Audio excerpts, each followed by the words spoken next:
Oh, sungguh amat baik Tuhan. Sampai kami hampir di penghujung tahun. Apa yang kami perhatikan, kami lihat sungguh tangan-Mu luar biasa. Malam hari ini juga Tuhan bersama dengan umat-Mu yang setia menanti-nanti Tuhan, terus membangun kehidupan rohani, terus membangun untuk terus mencari Tuhan. Kami percaya orang menanti-nanti Tuhan dapat kekuatan yang baru. Tuhan, walaupun kondisinya mungkin tidak menjadi lebih baik, tetapi kekuatan Tuhan itu yang menopang kami. Tuhan, berkati pemberitaan firman-Mu, sehingga firman-Mu itu meneguhkan, menguatkan setiap kami. Terima kasih Bapa, terima kasih. Terpuji nama-Mu, ya Allah Roh Kudus, Engkau yang menjamah setiap kami saat ini, meneguhkan setiap kami, berbicara pada setiap kami dengan lebih jelas lagi. Buat telinga kami, telinga yang terbuka sehingga bisa mendengarkan Engkau dan beri kami hati yang taat mentaati setiap tuntunan Tuhan. Terima kasih Bapa, terpuji nama-Mu, kami siap untuk mendengar firman Tuhan pada malam hari ini. Dalam nama Tuhan Yesus kami berdoa. Amin. Amin. Saya akan bagikan firman Tuhan pada malam hari ini. Ini minggu-minggu Advent di mana kita menjelang memperingati Advent itu artinya mempersiapkan diri untuk menyambut Tuhan. Advent itu juga harus dimaknai sebagai begini. Biasanya Advent itu mempersiapkan hati untuk menyambut Tuhan dalam artian Natal, mengingat Natal, sekaligus ada dua yang harus disandingkan. Advent untuk mempersiapkan hati menyambut, mengingat kelahiran Kristus Yesus, tapi juga Advent di sini adalah mempersiapkan hati untuk menyambut Yesus datang kedua kali. Jadi duanya harus disandingkan, sehingga Bapak Ibu yang kita lakukan dalam hari-hari minggu-minggu Advent begini, bukan sekedar kita menyiapkan hati untuk Natal. Memang Natal kali ini Natal luar biasa dalam sejarah saya, sejarah Bapak Ibu semua, yang biasa dilakukan secara on-site atau offline, kali ini kebanyakan harus dilakukan secara online atau Zoom atau daring. Dan ini memang sesuatu yang baru, tetapi saya percaya kita semua pasti mendapatkan makna dari apa itu Natal sendiri. Saya ingin membagikan pembagian firman Tuhan malam hari ini, yang seringkali jarang dikupas sih dalam Natal. Saya message-nya tentang Natal, ya, makanya background saya Natal. Message ini hampir sama sekali saya jarang menemukan. Biasanya yang dikupas tentang Maria, tentang Yusuf, tentang Simeon, tentang orang Majus. Tetapi sebenarnya ada satu pribadi yang sangat menonjol yang tidak dikupas. Pribadi itu adalah Allah sendiri, yaitu Roh Kudus. Kita biasa mengupas bayi Yesus dan sebagainya. Saya ingin share tentang karya Roh Kudus di seputar kelahiran Yesus Kristus. Karya Roh Kudus di balik kelahiran Yesus Kristus, ada beberapa tokoh di seputar Natal yang dimana karya Roh Kudus bekerja luar biasa. Yang saya akan mengupasnya dari kitab Lukas. Kitab Lukas atau Injil Lukas itu, kalau saudara Bapak Ibu melihat ya, Lukas itu juga penulis kitab Kisah Para Rasul. Dan semua pekerjaan Roh Kudus, bahasa roh, mujizat, Roh Kudus berkarya, banyak dikupas oleh Lukas. Baik di kitab Lukas maupun di kitab Kisah Para Rasul. Ini Lukas ini adalah sepertinya mewakili seorang rasul yang sangat karismatik, very karismatik. Dia membahas Roh Kudus begitu banyak di tulisannya kitab Lukas, bahkan di Kisah Para Rasul. Kisah Para Rasul bahkan dikenal sebagai catatan tentang Roh Kudus yang bekerja di gereja mula-mula. Dan saya berdoa, lihat pemberitaan malam hari ini, sepanjang saya memberitaan firman Tuhan ini, saya berdoa Roh Kudus sendiri yang berkarya secara luar biasa di balik seputar kelahiran Yesus Kristus juga menjamah kita semua selama kita juga mendengarkan pemberitaan firman Tuhan ini. Yang pertama kita akan lihat pribadi Maria. Karya Roh Kudus dalam diri Maria. Ada beberapa seputar orang-orang seputar Alkitab. Nah, Maria ini kalau kita lihat apa yang dikerjakan Roh Kudus dalam diri Maria, saya bacakan pembacaan di bagian firman Tuhan. Dalam bulan yang ke-6, Allah menyuruh malaikat Gabriel pergi ke sebuah kota di Galilea bernama Nazaret kepada seorang perawan yang bertunangan dengan seorang yang bernama Yusuf dari keluarga Daud. Nama perawan itu Maria. Ketika malaikat itu masuk ke rumah Maria, ia berkata, "Salam, hai engkau yang dikaruniai Tuhan menyertai engkau." Maria terkejut mendengar perkataan itu, lalu bertanya dalam hatinya, "Apakah arti salam itu?" Kata malaikat itu kepadanya, "Jangan takut, Maria, sebab engkau beroleh kasih karunia di hadapan Allah. Sesungguhnya engkau akan mengandung dan akan melahirkan seorang anak laki-laki, dan hendaklah engkau menamai dia Yesus." Bapak Ibu, kita akan lihat yang pertama dalam pribadi Maria. Kita sudah banyak tahu dan banyak mendengar pada waktu Maria diberi berita dari malaikat. Kalau lihat peristiwa ini kan sebenarnya antara yang namanya, kalau orang teologi mengajarnya intertestamen. Intertestamen itu antara jeda antara perjanjian lama dan perjanjian baru. Ada kekosongan, itu intertestamen. Dan jeda itu kurang lebih 400 tahun. Dalam 400 tahun itu, Allah sepertinya tidak bicara.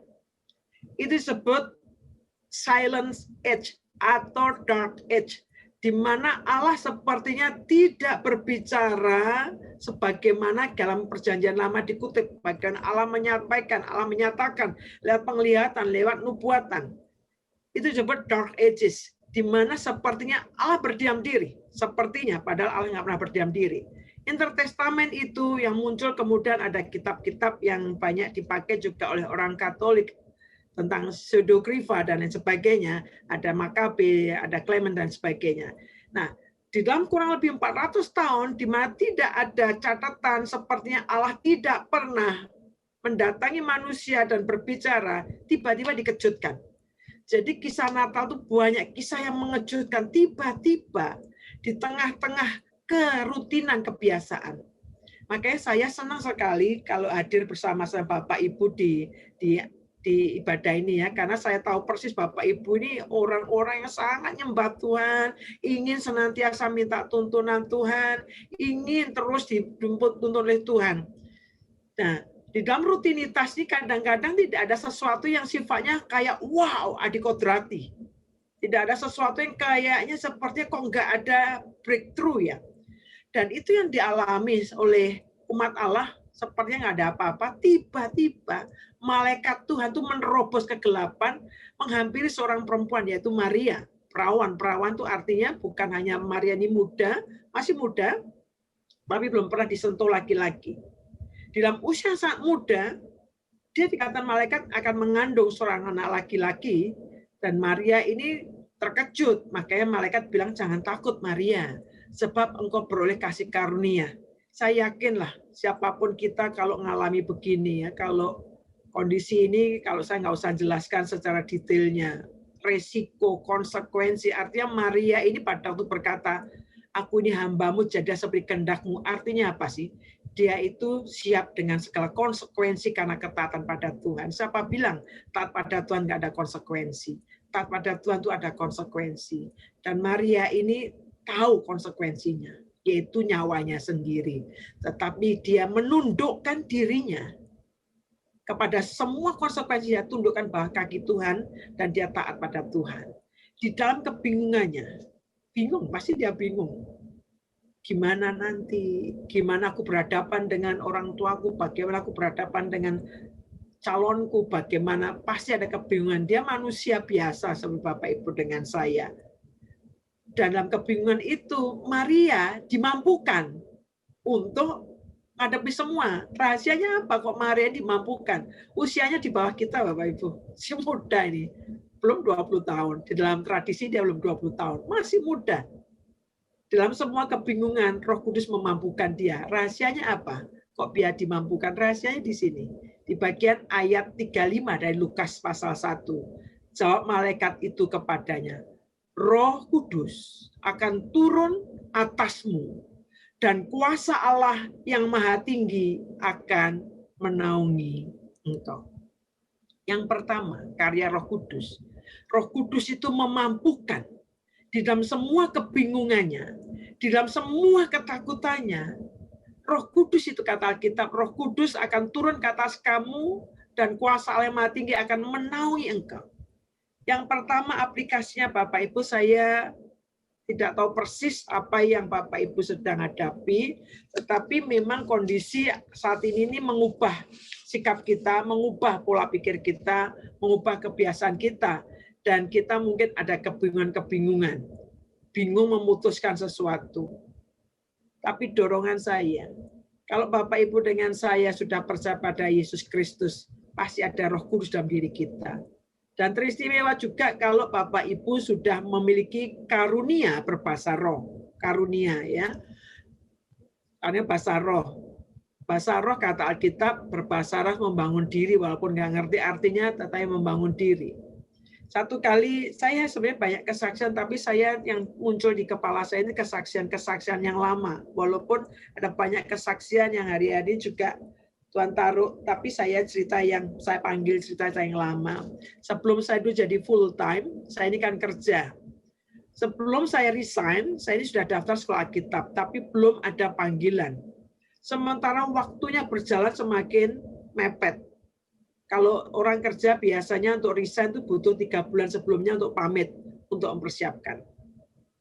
Dan saat itu kurang sebulan dan saya bingung belum ada jawaban dari sekolah Alkitab. Dan saya kalau resign, iya kalau diterima, kalau enggak, jadi saya mau nganggur. Disitulah saya punya ibu rohani, saya bilang gimana apa yang saya lakukan, karena waktu itu saya baru bertumbuh. Dia cuma bilang, Lydia masuk di kantormu ada ruang enggak, kamu tutup, penyembahan saja.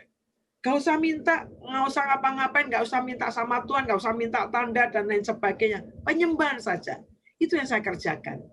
Di dalam ketidaktahuan dan kebingungan saya apa harus saya lakukan, saya sujud di ruang meeting itu, saya kunci, dan saya mulai menyembah.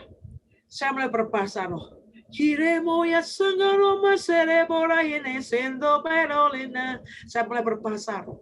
Pada waktu saya menyembah Tuhan, tiba-tiba saya itu seperti ada di confirm di hati saya ini waktunya. Ada sebuah keberanian luar biasa, yang saya itu namanya karunia iman ya. Saya beri dorongan ini waktunya untuk bicara pada pimpinan walaupun secara kesantunan kepatutan sudah lewat karena saya sudah 1 bulan kurang 1 bulan dan saya waktu bos saya datang saya menghadap, aduh itu benar Tuhan luar biasa. Bos saya itu cuma takut saya pindah ke perusahaan lain karena saya pegang beberapa rahasia perusahaan. Dia bilang, tidak, saya mau jadi pendeta. Bos saya yang agama Buddha ini kaget. Dia itu bisa izinkan saya, dan kemudian bahkan dia mendengarkan kesaksian saya, dan dia minta saya ketemu lagi, itu hari Sabtu. Kamu Senin ngadep saya lagi ya, Lid, saya kepin dengar ceritamu. Di situ kesempatan saya nginjil. Bapak Ibu, Roh Kudus itu memampukan. Hari-hari ini kalau ada di antara kita, Bapak Ibu dengan saya mungkin lagi kebingungan, lagi nggak ngerti apapun, masuklah berdoa, penyembahan. Kadang-kadang kita nggak perlu minta tanda kok, penyembahan aja. Bukankah Allah atau Roh Kudus sendiri, ada Allah sendiri yang ada dalam diri kita, itu maha tahu. Penyembahan aja. Penyembahan, nyembah dia saja. Kemudian yang kedua, dikatakan di kitab Lukas pasal 1 ayat 46 sampai 55, pada waktu itu Maria datangi Elizabeth itu sepupunya. Terus kemudian pada waktu dia didatangi, Elizabeth itu langsung bilang begini di kitab Lukas pasal yang pertama ayat yang ke-46. Saya bacakan dari ayat 42. Lalu bersuara suara nyaring, diberkati engkau di antara semua perempuan, ini suaranya Elizabeth. Dan kalau di ayat 46 sampai 55, Maria ini memuji menyembah Tuhan. Judul perikopnya nyanyian pujian Maria. Seseorang yang dipenuhi Roh Kudus bukan hanya sekedar dia berbahasa roh. Bahasa roh itu hanya salah satu tanda, tetapi tidak kita serta-merta berkata orang berbahasa roh pasti penuh Roh Kudus, belum tentu. Penuh Roh Kudus itu dimanifestasikan dengan ketundukan dia pada Tuhan. Dan juga orang penuh Roh Kudus itu juga, kalau dia hidupnya penuh dengan Roh Kudus, penuh, roh pujian itu pasti keluar. Dan orang yang penuh Roh Kudus itu manifestasi, salah satu manifestasinya adalah pujian, pengagungan.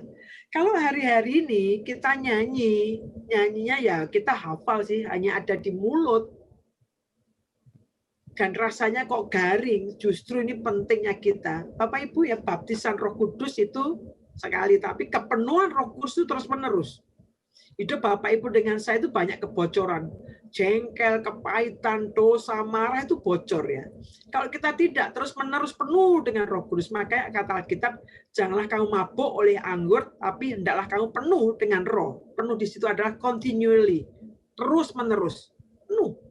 Salah satu manifestasi orang penuh Roh Kudus dimanifestasikan dalam pujian penyembahan, pengagungan. Itu sebabnya, Bapak Ibu, kenapa saya tuh senang muter lagu pada waktu tidur tuh ngisi alam bawah sadar saya.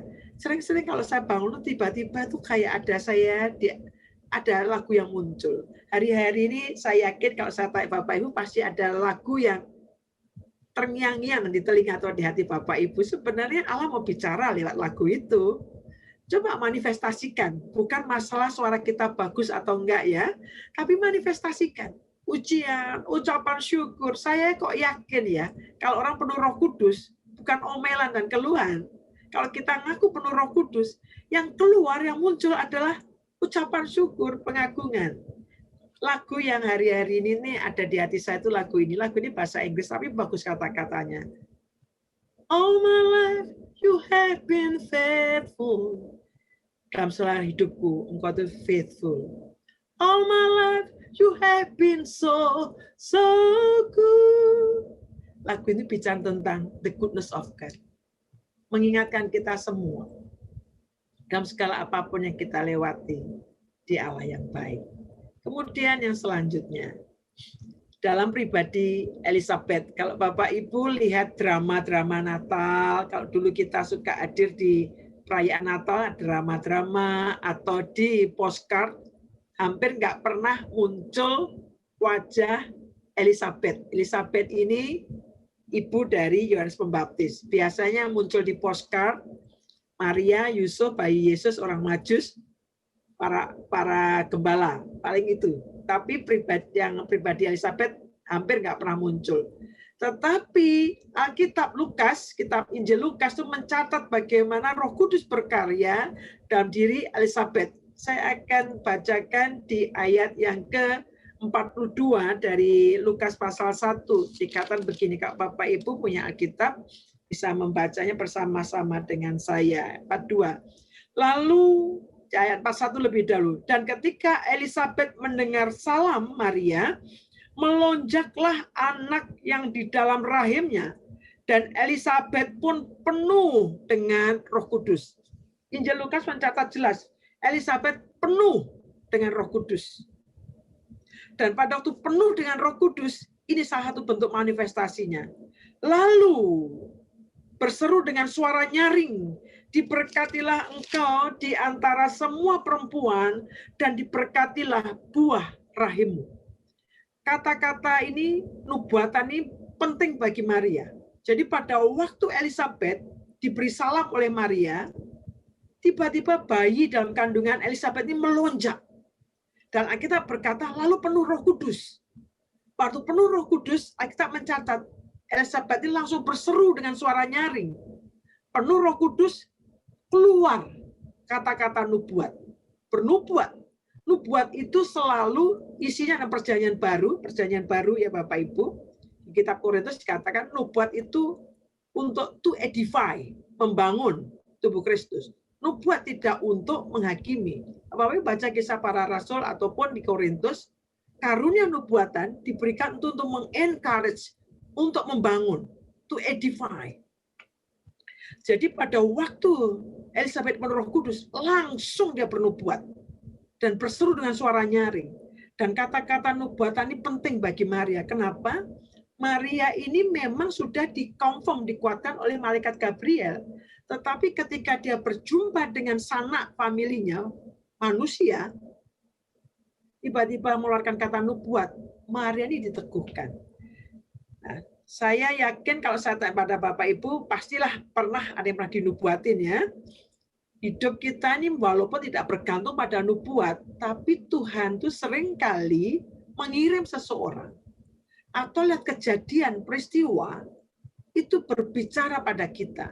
Hidup saya kalau dibuat milestone gitu, milestone itu berarti batu ini ya, kalau misal saya pulang ke Bali gitu ya, lewat darat pasti ada, oh sudah sampai sekian kilometer mau Banyuwangi. Perjalanan hidup saya itu banyak nubuatan-nubuatan. Banyak nubuatan-nubuatan yang sebenarnya itu jadi milestone hidup saya. Ketika mau saya jadi full time, itu ada nubuatan. Ketika mau ngerintis kembali di Bali, dinubuatin. Dan itu penting sekali, kalaupun Bapak Ibu tidak dinubuatin, bukan berarti Allah tidak memperhatikan. Enggak. Tidak selalu memperhatikan. Bukan, oh Allah tidak memperhatikan saya. Bukan itu. Tapi ada kalanya Allah itu tahu bahwa kita nggak perlu dinubuatin, kita sudah bisa menemukan lihat firman Tuhan. Kita sudah punya cara gimana mengolah firman Tuhan. Tapi juga ada orang-orang yang perlu dapatkan nubuatan untuk mengencourage, untuk meneguhkan, untuk memberikan tuntunan. Dan Allah itu punya banyak cara. Nih, lewat momen-momen seperti ini, kapan lalu kan kami sudah pernah melatih Bapak Ibu. Coba itu dikobarkan terus. Kalau Bapak Ibu kobarkan, itu untuk membangun satu dengan yang lain. Karena Bapak Ibu sudah pernah berlatih, beberapa prinsipnya sudah diajarkan, kobarkan. Kalau nggak dikobarkan, biasanya itu jadi sekedar pengetahuan. Tapi kalau dikobarkan terus-menerus, intinya begini, jangan takut menyampaikan. Kalau misal di dalam begini, Bapak Ibu lagi penyembahan doa, dapat sesuatu impresi tentang seseorang, catat aja dulu, nanti kemudian bisa disampaikan pada waktu pas selesai ibadah dan sebagainya, bisa disampaikan.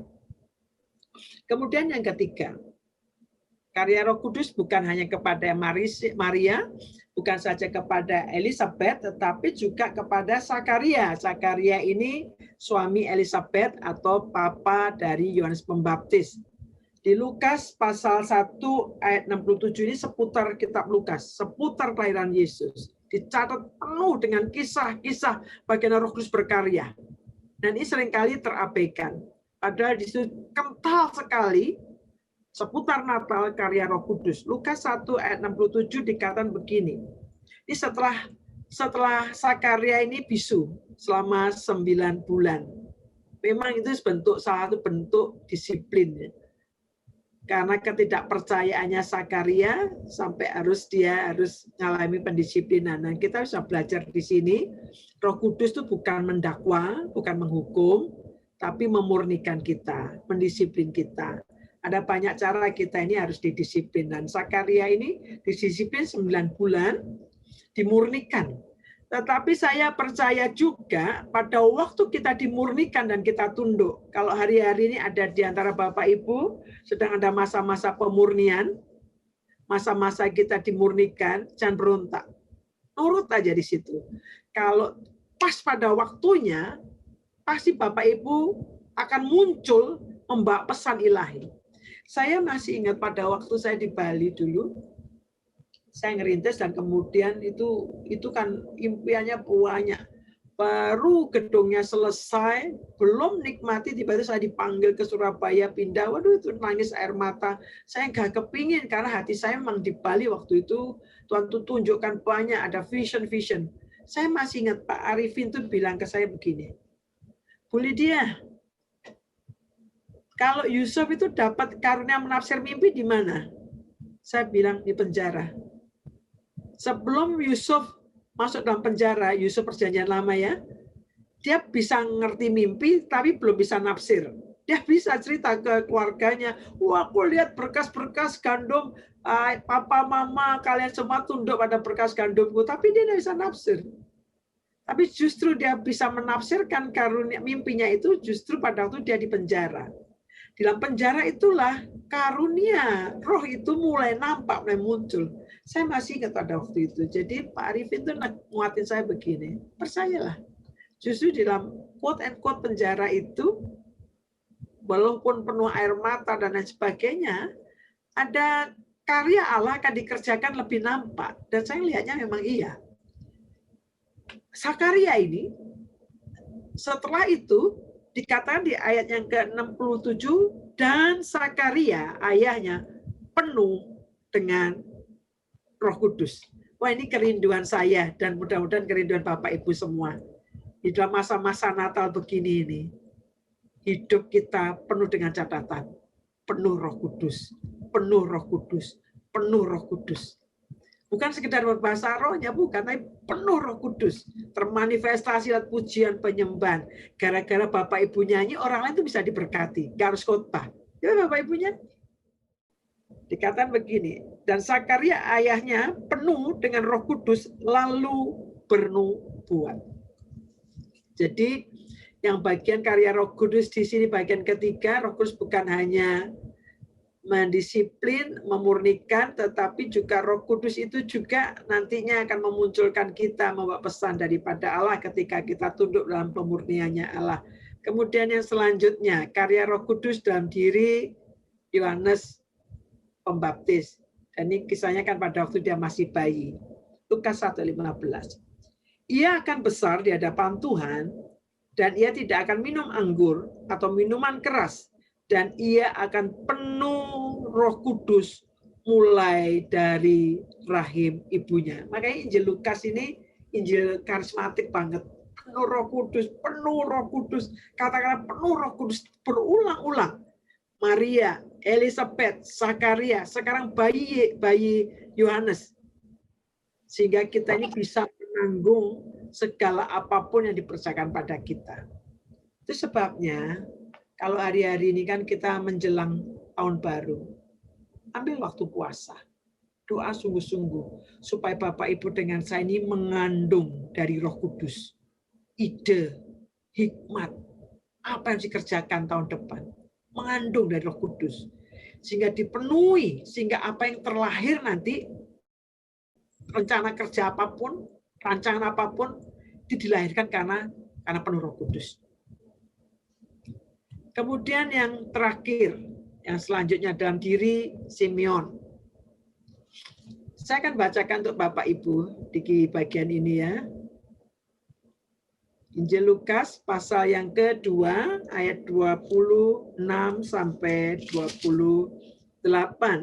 Dikatakan begini, dan kepadanya telah dinyatakan oleh Roh Kudus. Berapa kali Roh Kudus diungkap di sini di dua ayat ini? Dan kepadanya telah dinyatakan oleh Roh Kudus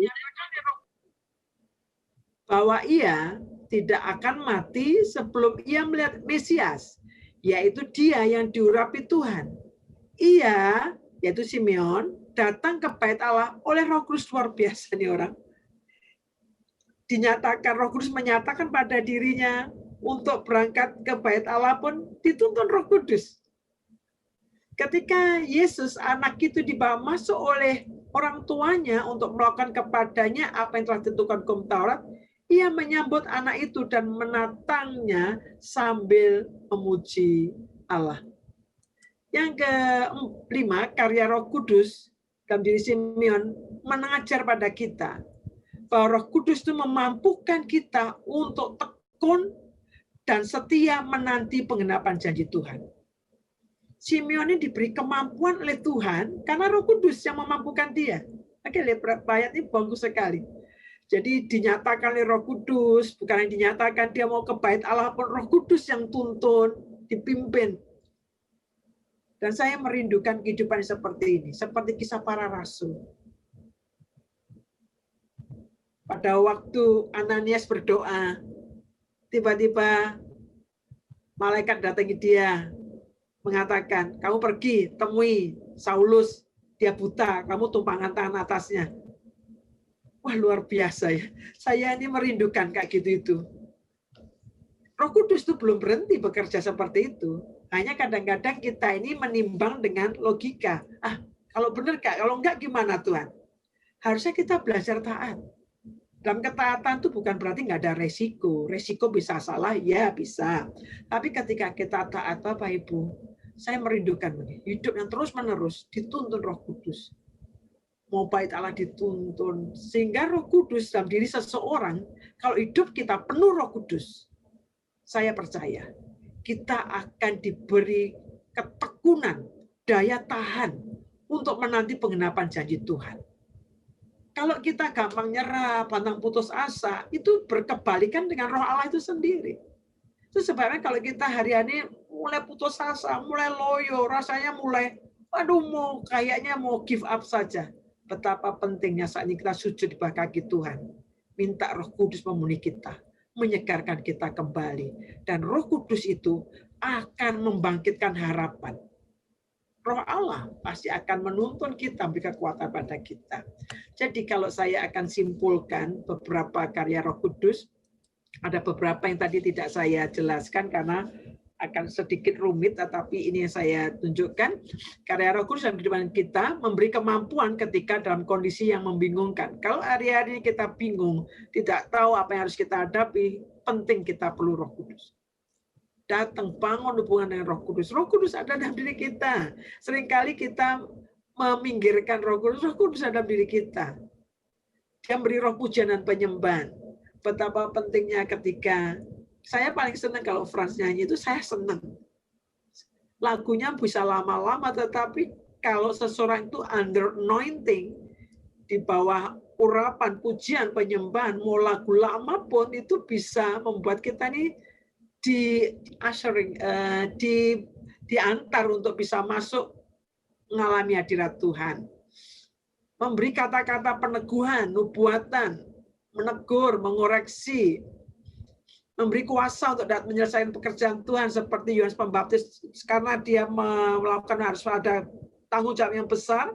Roh Kudus memenuhi dia dari sejak dari dalam kandungan. Kalau Bapak Ibu dengan saya dipanggil oleh Tuhan untuk melakukan pekerjaan entah dalam pekerjaan kita, dalam sehari-hari, pentingnya kita penuh dengan Roh Kudus, memberi kita kekuatan untuk terus memegang janji Tuhan. Jadi kiranya di dalam Advent ini, Bapak Ibu betapa pentingnya kita perlu Roh Kudus memenuhi kehidupan kita. Pentingnya kita untuk terus-menerus hidup, Tuhan penuhi aku dengan Roh-Mu. Malam hari ini, dalam waktu yang ada ini, ayo kita Bapak Ibu semua nyembah. Ada yang belum mengalami baptisan Roh Kudus yang ditandai berbahasa roh? Ada? Semua sudah? Oh, ada. Ya, Bu Yuliana yang ada tangan terangkat berarti Pak Sam itu ya. Benar ya? Saya juga belum. Ada Julie. Sebenarnya langkah-langkahnya yang membaptis bukan manusia, saya berikan pendek saja, bisa diaplikasikan sendiri ya. Gimana sih?